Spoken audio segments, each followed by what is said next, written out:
Hello বন্ধুরা, welcome to my channel film evolution. Swastika Mukherjee acting A debut করে দেবদাসী নামক এক টিভি সিরিয়ালের মাধ্যমে যখন সে যাদবপুর ইউনিভার্সিটিতে পড়াশোনা করত। তারপরে শুরু হয় তার অ্যাক্টিং জগৎ। 2000 থেকে 2005 অবধি এক আকাশের নিচে পিউ নামে এক ক্যারেক্টারে জি বাংলায় একটা সিরিয়ালে কাজ করে। এই বাড়ির কথা সবসময় মনে পড়ে। তোমাকে খুব মিস করি বৌদি।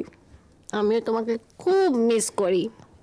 যেটা 2000 থেকে 2005 অবধি চলেছিল এবং তার পাশাপাশি সেই সালে তার আরেকটা সিরিয়াল চলছিল যার নাম হলো প্রতিবিম্ব, সেটাও জি বাংলায় চলছিল। তারপরে 2002 সালে উর্মি চক্রবর্তীর পরিচালিত তার প্রথম ফিল্ম আসে হেমন্তের পাখি। মুভিটির কাহিনীটি হলো একজন বাঙালি গৃহবধূ বিয়ের 23 বছর পর লেখালেখির পেশা গ্রহণ করেন। তিনি একটি নতুন বিশ্বের এবং নতুন বন্ধুদের সাথে পরিচিত হয়, তার কাজ প্রশংসা পায় এবং এটি তার জীবনে এক নতুন মন নিয়ে আসে। তিনি তার স্বামী এবং তার প্রিয় সন্তানদের নিয়ে একটি নতুন আলোতে আবিষ্কার করতে শুরু করে। এটি তার পরিবারের সমস্যা তৈরি করে এবং সে তার পরিবারের স্বার্থে তার স্বপ্নকে উৎসর্গ করে। মুভিটি 2002 সালে বাংলা শ্রেষ্ঠ ফিচার ফিল্মসের জন্য একটা জাতীয় পুরস্কার পায়। এরপরে ঋতুপর্ণ ঘোষ দ্বারা পরিচালিত 2003 সালে রবীন্দ্রনাথ ঠাকুরের 1903 সালের উপন্যাস চোখের বালি অবলম্বনে একটা সিনেমা আসে চোখের বালি। এই মুভিতে বিনোদিনীর চরিত্রে অভিনয় করেছেন ঐশ্বরিয়া রায় এবং আশালতার চরিত্রে অভিনয় করেছেন রাইমা সেন, আর একটি ছোট্ট চরিত্রে অভিনয় করেছেন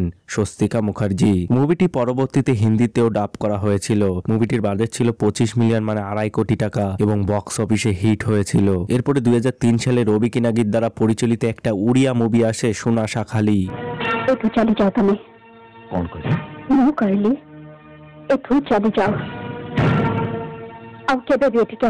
মুভিটির প্লটটি হলো মমতা এবং রাজা একে অপরের প্রেমে পাগল, কিন্তু তাদের রোমান্স স্বল্প স্থায়ী। যাই হোক, যখন একটি দুর্ভাগ্যজনক ঘটনা তাদের আবার দেখা করতে বাধ্য করে তখন তাদের একসাথে ফিরে আসার ভাগ্য আবার হয় এবং তাদের প্রেমটা আবার শুরু হয়। এরপরে 2004 সালে রবি কিনাগির দ্বারা পরিচালিত একটি থ্রিলার চলচ্চিত্র আসে মস্তান। ছেড়ে দাও, ছবে না, আমি অন্য কারুর বউ হতে চলেছি। তুমি শুধু আমার। মুভিটিতে জিৎ, স্বস্তিকা মুখার্জি, হারা পট্টনায়ক এবং মিহির দাস প্রধান চরিত্রে অভিনয় করেছেন।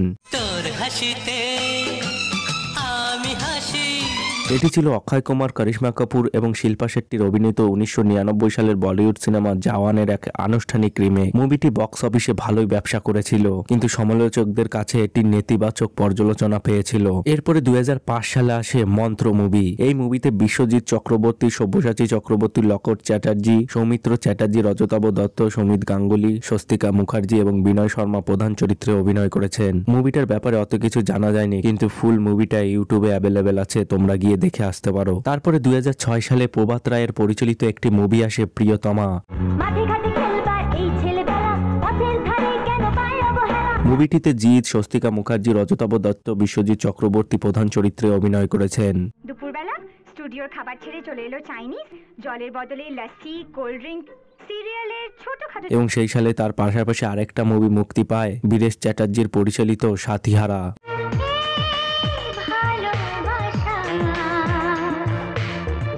এই মুভিতেও জিৎ, স্বস্তিকা মুখার্জি প্রধান চরিত্রে অভিনয় করেছেন। এরপরে 2006 সালে রিঙ্গো ব্যানার্জির দ্বারা রচিত এবং পরিচালিত একটি ক্রাইম অ্যাকশন থ্রিলার চলচ্চিত্র আসে ক্রান্তি। ছবিটি শ্রী ভেঙ্কটেশ ফিল্মসের ব্যানারে তৈরি হয়েছিল। ছবিটিতে প্রধান চরিত্রে অভিনয় করেছিল জিৎ, স্বস্তিকা মুখার্জি। এই ফিল্মটি রিঙ্গো ব্যানার্জির পরিচালনার আত্মপ্রকাশ বলে চিহ্নিত করা হয়। ছবিটি জিতের ক্যারিয়ারে একটি বড় সাফল্য ছিল। ছবিটি ব্যবসাবহুল হয়েছিল। এই ছবিতে আশিস বিদ্যার্থী মেন ভিলেন ছিল। ছবিটি তেলুগু চলচ্চিত্র শিবায়ের রিমেক ছিল। এরপরে 2007 সালে সুজিত গুহর পরিচালিত একটি অ্যাকশন ড্রামা ফিল্ম আসে কিছু কথা যায় না বলা মুখে মুখে। চলচ্চিত্রটিতে প্রধান চরিত্রে অভিনয় করেছেন প্রসেনজিৎ চ্যাটার্জি, স্বস্তিকা মুখার্জি, সায়ন্তনী ঘোষ, রজতাভ দত্ত। এটি 2006 সালের চলচ্চিত্র লক্ষ্মী এর রিমেক ছিল। হাই প্লিজ, হ্যাঁ দয়া করে এরকম রোমিওর মতন আমার পেছন পেছন ঘুরবেন না। এই ফুল নিয়ে পবিত্র স্থানে এলেও আমি জানি এগুলো সবই আপনার ভান। মুভিটির কাহিনীটি হলো বাবা মায়ের মৃত্যুর পর বিজয় ও তার বোন চাকরির জন্য কলকাতায় যেতে চায়। একদিন বিজয় মাস্টার দেবকে একটি দুর্ঘটনা থেকে বাঁচায় এবং মাস্টার দেব তাকে আশ্রয় দেয়। মাস্টার দেবের মৃত্যুর পর বিজয় দেব ইন্ডাস্ট্রি এবং তাদের পরিবারের দায়িত্ব নেয়। জনার্দন দেব ইন্ডাস্ট্রির একজন দুর্নীতিগ্রস্ত কর্মী, যিনি তার ছায়াময় অনুশীলনের দ্বারা বরখাস্ত হয়েছিল। বরখাস্ত হওয়ার পর প্রতিশোধ নিতে চান। বিজয় কোমায় থাকা নন্দিনীকে ভালোবাসে এবং সে পরিবারকে একত্রিত করার জন্য জনার্দনের সাথে লড়াই করে। এরপরে 2007 সালে পরিচালক প্রভাত রায়ের দ্বারা পরিচালিত একটি মুভি আসে পিতৃভূমি। যদি তারে নাই চিনি গো। মুভিটিতে প্রধান চরিত্রে অভিনয় করেছেন জিৎ এবং স্বস্তিকা মুখার্জি। এই মুভিটিও বক্স অফিসে হিট হয়েছিল। এরপরে সেই সালে রাজা সেনের দ্বারা পরিচালিত একটি মুভি আসে কৃষ্ণকান্তের উইল। পাপ না করেও যখন এই অসহ্য জীবন বয়ে চলেছে, তখন পাপ করলেই বা এর চেয়ে বেশি আর কি হবে। মুভিটিতে প্রধান চরিত্রে অভিনয় করেছেন জিৎ, স্বস্তিকা মুখার্জি, মোনালি ঠাকুর, সৌমিত্র চ্যাটার্জি, কুণাল মিত্র, তুলিকা বসু। এই মুভিটা বক্স অফিসে পুরোপুরিভাবে ফ্লপ হয়ে গেছিল। এরপরে 2007 সালে প্রশান্ত নন্দার একটি উড়িয়া এবং বাংলা ভাষিক মানে দ্বিভাষিক একটি অ্যাকশন ড্রামা ফিল্ম আসে কালীশঙ্কর। কালীশঙ্কর মোহন দেশাইয়ের পুরনো চলচ্চিত্রের মতোই, যেখানে শৈশবে আলাদা হয়ে ভাইরা এদিক ওদিক আলাদা হয়ে চারিপাশে ঘুরে বেড়ায় এবং তারা আবার নিজেদের খুঁজতে বেরোয়। তারপর তারা যখন জন্মচিহ্ন বা তাবিজের মাধ্যমে তাদের রক্তের সূত্রপাত চিহ্নিত করতে পারে, তখন তারা একসাথে শত্রুদের সাথে লড়াই করতে বাহিনীতে যোগ দেয়। কালীশঙ্কর একজোড়া নাতি নাতনি এবং তাদের অন্যায়কারীদের ওপর দাদার প্রতিশোধ নেওয়ার গল্প। ছবিটিতে অনেক লাঠিচালিত অ্যাকশন রয়েছে। এরপরে 2007 সালে স্বপন সাহার পরিচালিত একটি অ্যাকশন থ্রিলার চলচ্চিত্র আসে গ্রেপ্তার। মুভিটিতে প্রধান চরিত্রে অভিনয় করেছেন প্রসেনজিৎ চ্যাটার্জি, স্বস্তিকা মুখার্জি, তাপস পাল, আশিস বিদ্যার্থী এবং লকেট চ্যাটার্জি। এরপরে 2007 সালে প্রশান্ত নন্দার পরিচালিত এবং কুসুম ধানকার প্রযোজিত একটি বাংলা চলচ্চিত্র আসে বন্ধু। এই মাটির বন্ধু মেঘ আর মেঘের বন্ধু বৃষ্টি। মুভিটিতে প্রধান চরিত্রে অভিনয় করেছেন প্রসেনজিৎ চ্যাটার্জি এবং স্বস্তিকা মুখার্জি। এরপরে 2008 সালে সৌগত রায় বর্মনের পরিচালিত একটি সাইকো থ্রিলার চলচ্চিত্র আসে 90 ঘন্টা। আমাকে ভাবে ভয় দেখিয়ে তোমার কি লাভ বলো? আমি পাগল হয়ে ছবিটি পরিচালনা করেছেন মরফিয়াস মিডিয়া ভেঞ্চার। এরপরে সেই সালেই মানস বসুর পরিচালিত একটি মুভি আসে টলিউড ফোকাস। এই মুভিটির বাজেট ছিল 39 লাখ টাকা। তারপরে শঙ্কর রায়ের পরিচালিত জিতের সাথে একটি মুভি আসে পার্টনার।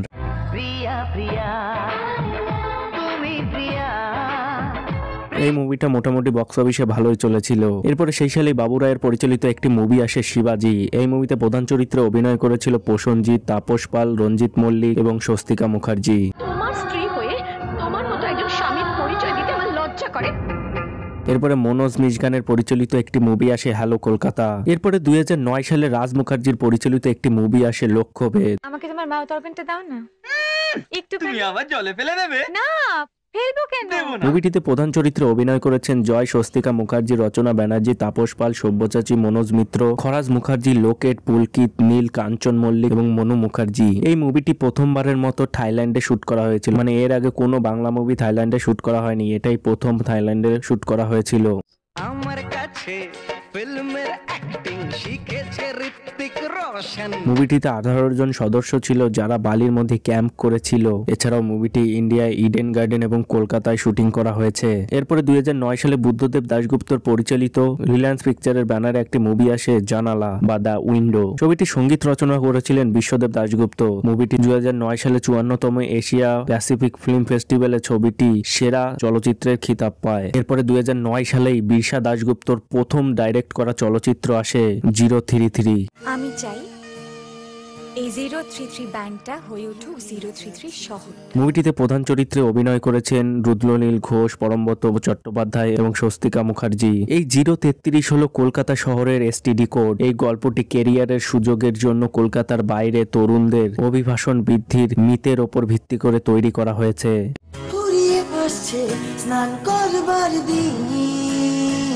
এরপরে 2009 সালে শঙ্খ ব্যানার্জির দ্বারা পরিচালিত একটি মুভি আসে ভ্রূণ। ছবিটা পড়াচ্ছ কেন? পড়াচ্ছি নিজেকে। মুভিটিতে স্বস্তিকা মুখার্জি, শঙ্কর চক্রবর্তী এবং অরুণিমা ঘোষ প্রধান চরিত্রে অভিনয় করেছেন। জীবনে যখন ঝড় নেমে আসে। এরপরে 2009 সালে কৌশিক গাঙ্গুলি পরিচালিত একটি মুভি আসে ব্রেকফেল। এরপরে 2010 সালে FI মানিকের দ্বারা পরিচালিত একটি বাংলাদেশি রোমান্টিক পারিবারিক চলচ্চিত্র আসে সবার উপরে তুমি।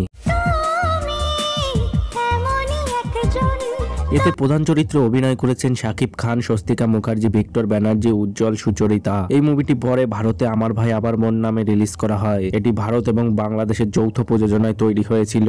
মুভিটি পরবর্তীতে হিন্দিতে হ্যালো জিন্দেগি নামে 2017 সালে ডাবও করা হয়েছিল। এরপরে 13 আগস্ট 2010 সালে অঞ্জন দত্তর পরিচালনায় একটি কাল্পনিক গোয়েন্দা ব্যোমকেশ বক্সির ওপর ভিত্তি করে তৈরি একটি ক্রাইম ড্রামা ফিল্ম আসে ব্যোমকেশ বক্সি। আমি কাকে ভালোবাসবো কাকে বাসবো না সেটা আমার একান্ত ব্যক্তিগত ব্যাপার। আমি হোটেলে গান গাই, কিন্তু সিনেমা বা থিয়েটার জগতের বহু বড় বড় মানুষেরা আমার ছোটখাটো অনুরোধ রাখে। এই ব্যোমকেশ বক্সির এখনো পর্যন্ত 5টি সিকুয়েল তৈরি করা হয়েছে, যেমন 2012 সালে আসে ব্যোমকেশ, 2014 সালে আসে ব্যোমকেশ ফের এলো, 2015 সালে আসে ব্যোমকেশ বক্সি, 2016 সালে আসে ব্যোমকেশ এবং চিড়িয়াখানা এবং 2017 সালে আসে ব্যোমকেশ অগ্নিবাণ। তারপরে 2011 সালে তার একটি কমেডি চলচ্চিত্র আসে বাই বাই ব্যাংকক। এতে প্রধান চরিত্রে অভিনয় করেছেন স্বস্তিকা মুখার্জি, রাজেশ শর্মা, শিলাজিৎ মজুমদার, রুদ্রনীল ঘোষ, খরাজ মুখার্জি, অঞ্জনা বসু, লকেট চক্রবর্তী, সোনালী চৌধুরী, কাঞ্চন মল্লিক, কাঞ্চন মৈত্র, নীল মুখার্জি এবং রজতাভ দত্ত, বিশ্বজিৎ চক্রবর্তী। ছবিটি শুটিং করা হয়েছিল ব্যাংকক এবং কলকাতায়। এরপরে 2012 সালে অনিক দত্তর দ্বারা পরিচালিত একটি ভূতের কমেডি চলচ্চিত্র আসে ভূতের ভবিষ্যৎ। ওসব পর্দায় দেখলে মনে হয় আসলে ইল্লুতে জায়গায় ফিল্ম লাইন। আমার গুরু বলতেন, শরীর যতদিন আছে ততদিন, দেহপট শনিনট। চলচ্চিত্রটি বাংলা চলচ্চিত্রের মধ্যে 2012 সালে সবচেয়ে বড় হিট হয়ে ওঠে। এটি অপ্রাকৃতিক উপাদান সহ একটি চলচ্চিত্র। এটি অনিক দত্তের পরিচালনার অভিষেক, মানে এটি তার প্রথম পরিচালনা ছিল। এটি পরিচালনা এবং কাহিনীর জন্য বিভিন্ন সমালোচকদের দ্বারা ভালোভাবে সমাদৃত হয়েছিল।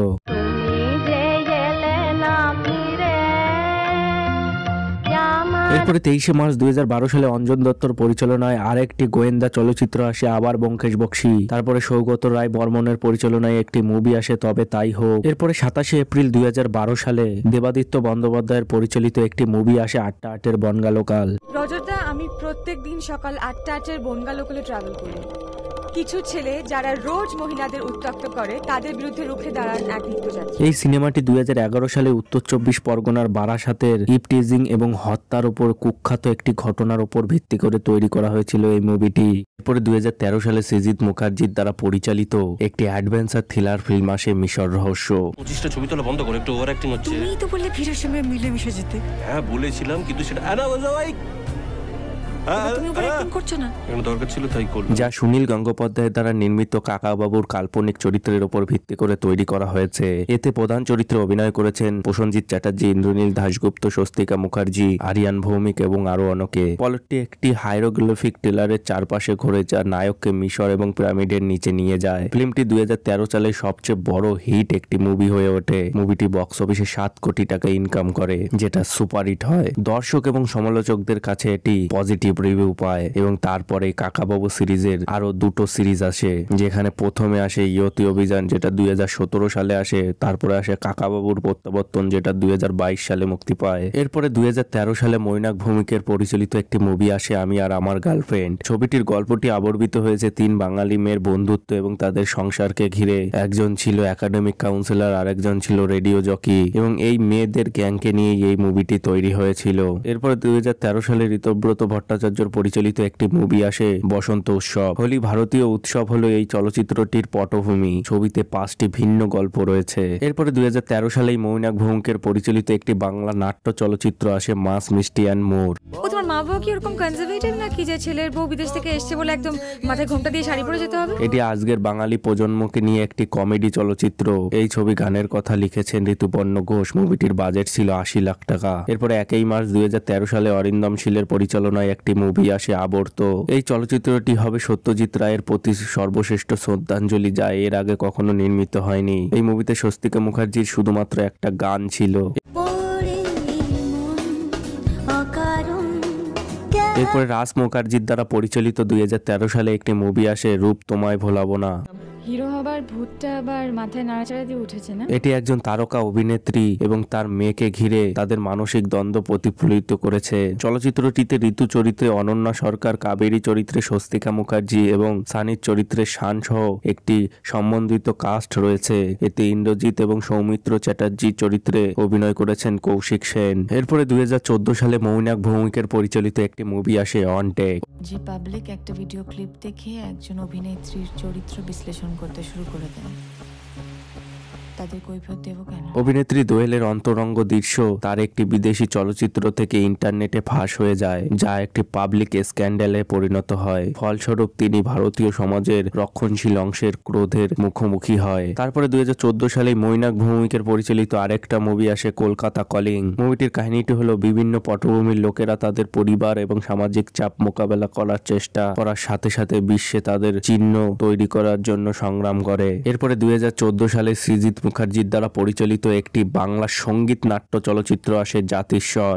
একটা পুরো দস্তুর বাংলা গান লিখে সেটা পরিষ্কার উচ্চারণ করে গিয়ে শোনাবেন। ছবিতে প্রসেনজিৎ চ্যাটার্জি, শিশু সেনগুপ্ত এবং স্বস্তিকা মুখার্জি প্রধান চরিত্রে অভিনয় করেছেন। প্লটটির মূল ফোকাস অন্যান্য সহায়ক চরিত্রের সাথে 19 শতকে পর্তুগিজ বংশোদ্ভূত বাংলা ভাষার মোকাবিলার অ্যান্টনি ফিরিঙ্গির জীবন ও উল্লেখযোগ্য কাজকে ঘিরে আবর্তিত হয়েছে।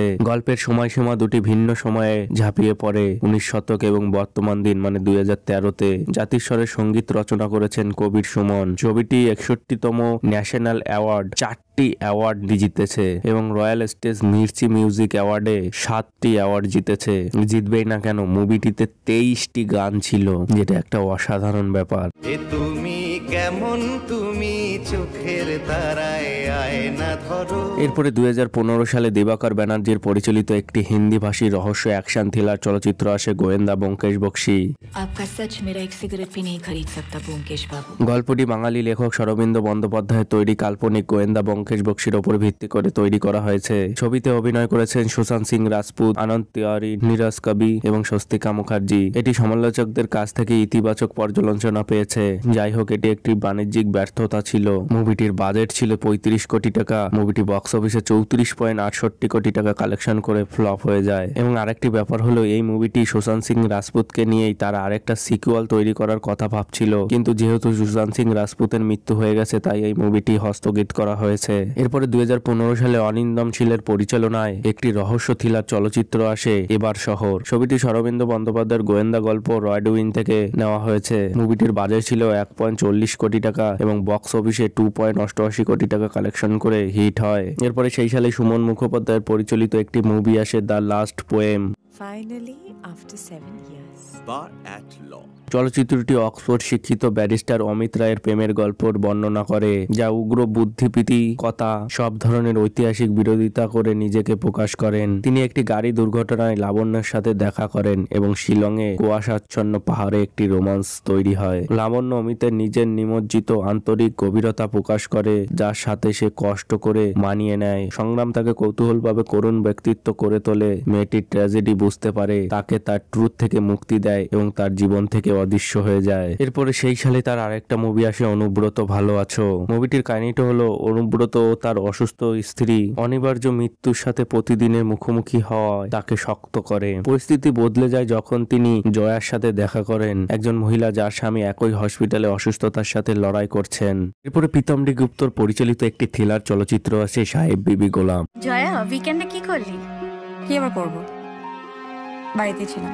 কেন রে, তোর বর্তাকে কোথাও নিয়ে যায় না? মুভিটিতে প্রধান চরিত্রে অভিনয় করেছেন অঞ্জন দত্ত, স্বস্তিকা মুখার্জি এবং ঋত্বিক চক্রবর্তী। ছবিটিতে একটি পেট্রোপলিটন শহরের একজন কন্ট্রাক্ট কিলার, একজন গৃহবধূ, একজন ট্যাক্সি ড্রাইভারের গল্প দেখানো হয়েছে। মুভিটি ফিল্মফেয়ার অ্যাওয়ার্ড ইস্টে 2017 সালে 6টা অ্যাওয়ার্ড পায়, যার মধ্যে বেস্ট অ্যাক্ট্রেসের অ্যাওয়ার্ড পায় স্বস্তিকা মুখার্জি। এরপরে 30শে ডিসেম্বর 2016 সালে অনিকেত চট্টোপাধ্যায়ের পরিচালিত একটি থ্রিলার ড্রামা ফিল্ম আসে, কীর্তি রায়। এটি নিহার রঞ্জন গুপ্তের কীর্তি রায় সিরিজের সেতার সুর অবলম্বনে তৈরি হয়েছিল। মুভিটির কাহিনীটি হলো, কলকাতার রাস্তায় কৃতি ও তার সহকারী সুব্রত উদ্ধার করে একটি ছেলেকে। ছেলেটির নাম হলো সুনীল। সে মরফিন ওষুধের প্রভাবে মরণাহত।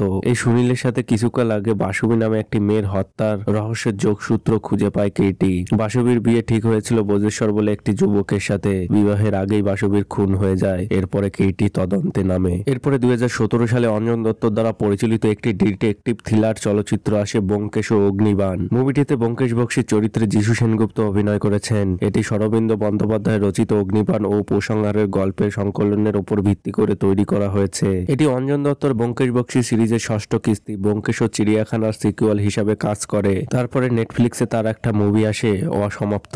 এরপর 2017 সালে SBF এর ব্যানারে একটা ওয়েব সিরিজ আসে, দুপুর ঠাকুরপো। এই ওয়েব সিরিজটি হইচইতে টেলিকাস্ট করা হয়েছিল। ওয়েব সিরিজটি একটি নববিবাহিত মহিলা এবং তার শ্যালককে ঘিরে আবর্তিত হয়েছে। তারপরে তার আরেকটা টিভি সিরিজ আসে সকার। এরপরে 13 এপ্রিল 2018 সালে অঞ্জন দত্তর দ্বারা পরিচালিত এবং শ্রী ভেঙ্কটেশ ফিল্মসের ব্যানারে একটি মুভি আসে আমি আসবো ফিরে। তুমি যদি আজকে কোর্টে না যাও কার সবচেয়ে বেশি ক্ষতি হবে? ছবিতে প্রধান চরিত্রে অভিনয় করেছেন অঞ্জন দত্ত, কৌশিক সেন, স্বস্তিকা মুখার্জি, অনিন্দ চ্যাটার্জি, দর্শনা বণিক, সৌরসেনী মিত্র এবং অঞ্জনা বসু। তবু আসবো আমি তোমার পাড়ায়। এরপরে 2018 সালেই সত্যজিৎ সেনের পরিচালনায় একটি মুভি আসে মাইকেল। মুভিটির কাহিনীটি হলো মাইকেল একজন উচ্চাকাঙ্ক্ষী চলচ্চিত্র নির্মাতা। তার স্ত্রী এবং বাড়িওয়ালা সহায়তায় প্রাচীন কিংবদন্তির ময়ূর বাহনকে নিয়ে একটি চলচ্চিত্র নির্মাণের জন্য প্রস্তুত হন। তারপরে সেই সালে তার একটা মারাঠি ফিল্ম আসে আরন। মুভিটির কাহিনীটি হলো কঙ্কনের মানে মহারাষ্ট্রের একটি ছোট্ট গ্রামে 15 বছর বয়সী ছেলে বাবু প্যারিসের কাজের কারণে বহু বছর ধরে তার মায়ের সাথে দেখা করেনি। ছেলেটি এবং তার চাচা যাকে তাকে তার মায়ের কাছে নিয়ে যাওয়ার জন্য দায়িত্ব দেওয়া হয়েছিল। তারা প্যারিসের যাত্রা শুরু করে, যা তাদের জন্য একটি অবিস্ময় স্মরণীয় প্রবাসে পরিণত হয়। মামার সাহায্যে বাবু তার মায়ের সাথে দেখা করার চেষ্টা সফল হয়। তার স্বভাব, অনুভূতি এবং আবেগে অনেক মাত্রা প্রকাশ পায়। এরপরে 2018 সালে তার আরেকটা মুভি আসে গল্পরার। মুভিটিতে প্রধান চরিত্রে অভিনয় করেছেন স্বস্তিকা মুখার্জি, কৌশিক সেন, ঋতুপর্ণা সেনগুপ্ত।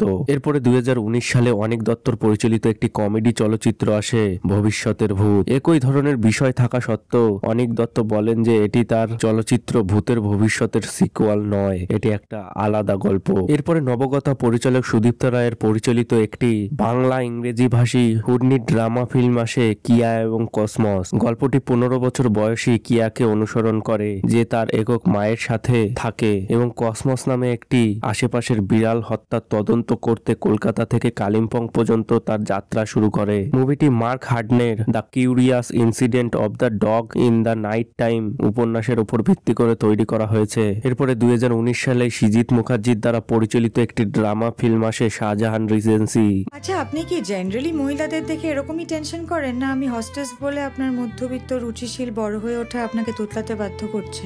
মুভিটি মণিশঙ্কর মুখার্জির জনপ্রিয় উপন্যাস চৌরঙ্গী অবলম্বনে নির্মিত হয়েছে। কিচ্ছু চাইনি আমি আজীবন ভালোবাসা ছাড়া। এরপরে সেই সালে তার আরেকটা মুভি আসে দ্য লাভলি মিসেস মুখার্জি। আরে এই দেখো তুমি তো আমাকে কি সব বলাচ্ছ আমায়? একজন অনুচ্ছেদ তরুণ মেকআপ শিল্পী তার সম্ভাব্য বরের সাথে দেখা করতে সম্মত হন। শীঘ্রই তিনি লোকটির নৈরাজ্যবাদী প্রকৃতি উপলব্ধি করেন এবং মিসেস মুখার্জি গল্প বর্ণনা করে তাকে একটি পাঠ শেখানোর সিদ্ধান্ত নেন। এরপরে 2019 সালেই অঞ্জন দত্তর পরিচালিত একটি নেতৃত্ব চলচ্চিত্র আসে ফাইনালি ভালোবাসা। চলচ্চিত্রটিতে 3টি গল্প রয়েছে এবং জীবনের বিভিন্ন মাত্রা অন্বেষণ করা হয়েছে। এরপরে 3 সেপ্টেম্বর 2020 সালে ওটিটি প্ল্যাটফর্ম হইচয়ে মুক্তি পায় তাসের ঘর। সুদীপ্ত রায়ের পরিচালিত এই সিরিজে স্বস্তিকা মুখার্জি প্রধান চরিত্রে অভিনয় করেছেন। এরপরে 2020 সালে মুকেশ সাবরার পরিচালিত একটি হিন্দি ভাষী coming of age tragedy romance film আসে দিল বেচারা। মুভিটিতে প্রধান চরিত্রে অভিনয় করেছিল সুশান্ত সিং রাজপুত, সঞ্জনা সাঙ্ঘি এবং স্বস্তিকা মুখার্জি। জন গ্রিনের 2012 সালের উপন্যাস দ্য ফল্ট ইন ওয়ার ট্রাস এবং তার পরবর্তী 2014 সালের আমেরিকান চলচ্চিত্র অভিযোজনের উপর ভিত্তি করে তৈরি করা হয়েছে। চলচ্চিত্রটি সুশান্ত সিং রাজপুত এবং সঞ্জনা সঙ্গীকে ক্যান্সারের রোগী হিসাবে একটি সমন্বিত সমর্থনকারী কাস্ট হিসাবে অভিনয় করা হয়েছে, যেখানে সাইফ আলী খানও একটি ছোট্ট চরিত্রে অভিনয় করেছেন। চলচ্চিত্রটি সুশান্ত সিং রাজপুতের অপ্রত্যাশিত মরণোত্তরের উপস্থিতিকে চিহ্নিত করে। 14 জুন 2020 সাল মানে তার মৃত্যুর পরেই এই মুভিটি রিলিজ করা হয়। ফিল্মটি মুক্তির 1 মাস আগেই তার মৃত্যু হয়ে গেছিল, এক অপ্রত্যাশিত মৃত্যু। এরপরে 2020 সালে অর্জুন দত্তর পরিচালিত একটি নাট্য চলচ্চিত্র আসে গুলদস্তা। মুভিটিতে প্রধান চরিত্রে অভিনয় করেছেন অর্পিতা চ্যাটার্জি, স্বস্তিকা মুখার্জি, দেবযানী চট্টোপাধ্যায় এবং অনুভব কাঞ্জিলাল। এরপরে সেই সালেই তার আরেকটি মুভি আসে কর্মচক্র। এরপরে 2022 সালে অঞ্জন দত্তর দ্বারা রচিত এবং পরিচালিত একটি মুভি আসে শ্রীমতী। ছবিতে মুখ্য ভূমিকায় অভিনয় করেছেন স্বস্তিকা মুখার্জি এবং সোহম চক্রবর্তী। এরপরে সেই সালেই তার একটা হিন্দি ভাষী চলচ্চিত্র আসে Kora Kagaz. Bibek, right? Hi I am Divya. Nice to meet you. आपके पापा ने बेहतरीन काम किया था बच्चों के साथ। মুভিটির কাহিনীটি হলো তিনটি হারিয়ে যাওয়া আত্মার চারপাশে আবর্তিত হয় যারা বাড়ি থেকে দূরে একটি বাড়ি খুঁজে পায়। বিদ্যা একজন জুভেনাইল হোম ওয়ার্ডেন এবং বিবেক একজন অভিনেতা যিনি তার শিল্পের জন্য সংগ্রাম করছেন। সন্ধ্যা নামে একটি 14 বছর বয়সী মেয়ের সাথে একটি অন্ধকার অতীতের সাথে দেখা করেন এবং তারা একসাথে তাদের পরিস্থিতিকে সামলায়। এরপরে 2022 সালে অনভিতা দত্তর পরিচালিত একটি মনস্তাত্ত্বিক ড্রামা ফিল্ম আসে কালা। সিনেমাটিতে প্রধান চরিত্রে অভিনয় করেছেন তৃপ্তি ডিমরি, স্বস্তিকা মুখার্জি এবং বাবলি খান। চলচ্চিত্রটি 1 ডিসেম্বর 2022 সালে নেটফ্লিক্সে মুক্তি পায়। এরপরে 2022 সালে অরিন্দম ভট্টাচার্যর পরিচালিত একটি রাজনৈতিক থ্রিলার ড্রামা ফিল্ম আসে শিবপুর।